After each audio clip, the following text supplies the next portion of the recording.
bright red lipstick emerged from the group and spoke to the audience. I'm just a sweet transvestite. Sweet transvestite. From transsexual Transylvania.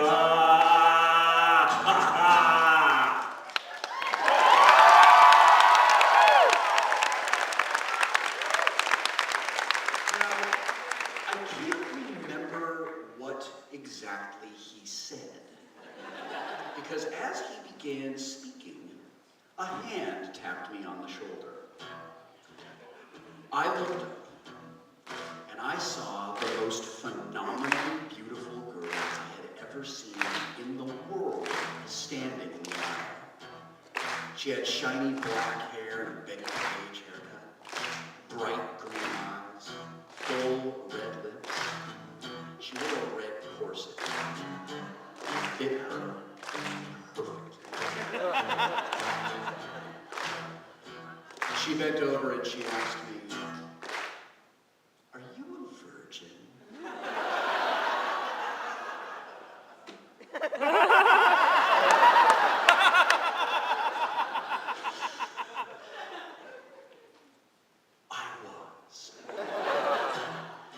I was a virgin in every way that mattered. And in that moment, I would have pushed my mother in front of a train on its way into a lake of fire if it meant that this girl would have separated me from this painful affliction. If I'd been standing, I'm certain that I would have fainted.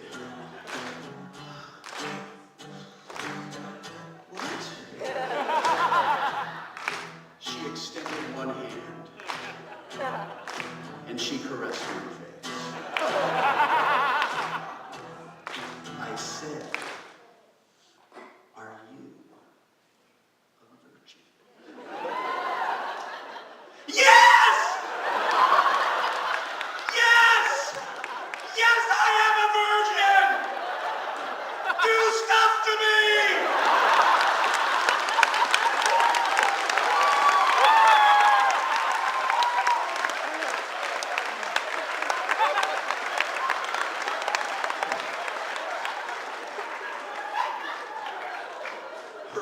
Flashed.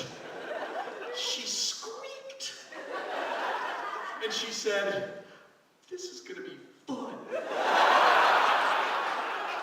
Before I could ask if this particular kind of fun came with an instruction manual, she stood up and she hollered, "I have a virgin! Virgin!" Before I knew what was happening, she stood me up, she had me repeat some oath that I've long since forgotten, and she spanked me.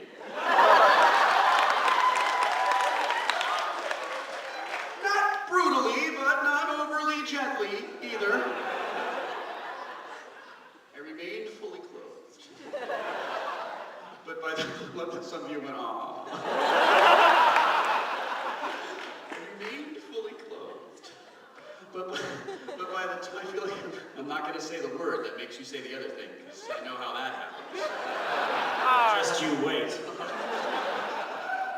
I remained fully clothed, but by the time my deflowering was over, I was soaked through to my skin, because everyone in the theater had assaulted me with squirt guns and spray bombs. As quickly as it started, it was over. And she disappeared before I could get her number or drop a Sweet Life of Brian quote.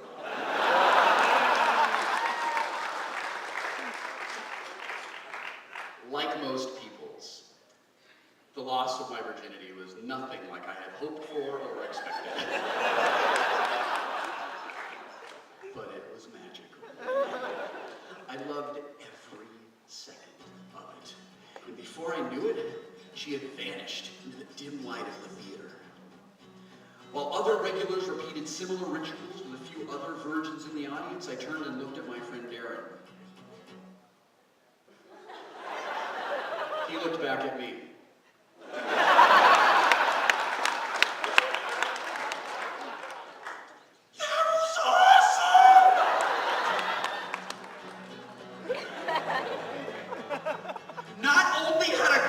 practically showed me her boobs. She had touched my face seductively, and she talked to me on purpose.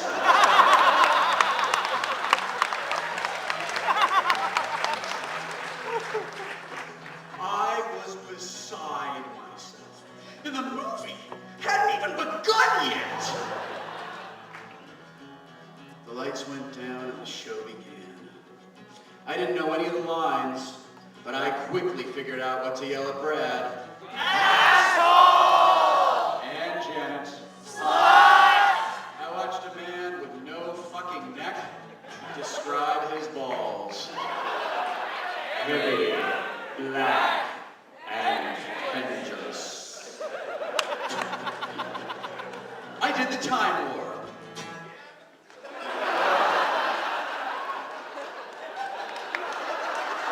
I watched the girl who had taken my rocky virginity play magenta, which is why, to this day, magenta is my favorite in every Rocky cast 20 years later. When the movie was over, we drove back to La Crescenta in my slightly better than Patrick Stewart's Honda Prelude.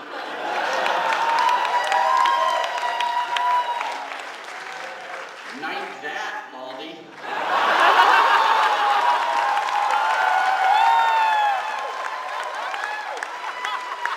A little bit, you know. He blasted New Order the whole way, with the sunroof open and the windows down. I dropped Darren off at his house, and though I got home around 3 a.m., I was so loaded with caffeine and sugar and adrenaline that I didn't fall asleep until the sun came up. Now the movie was campy. It wasn't the greatest thing in the world. That was not the point. That isn't the point. Rocky Horror was a shared experience.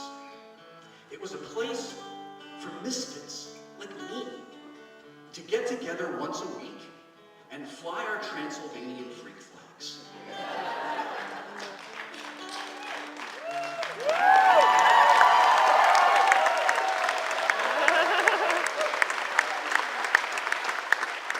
For the next 2 years, Darren and I led an ever-growing group of our friends to watch Rocky at least once a month, usually more, at the Rialto Theater in South Pasadena.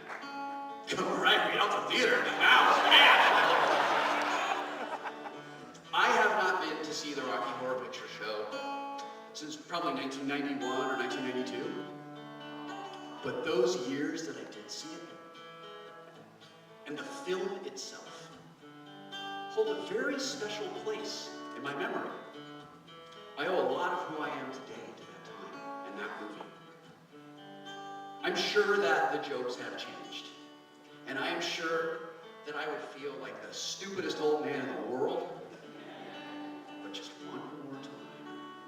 I would like to go there at midnight on a Saturday and do the time warp again.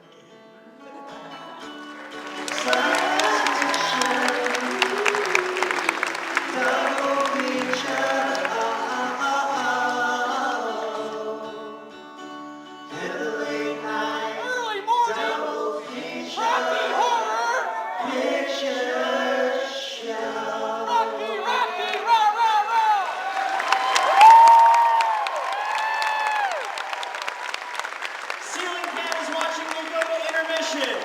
We will be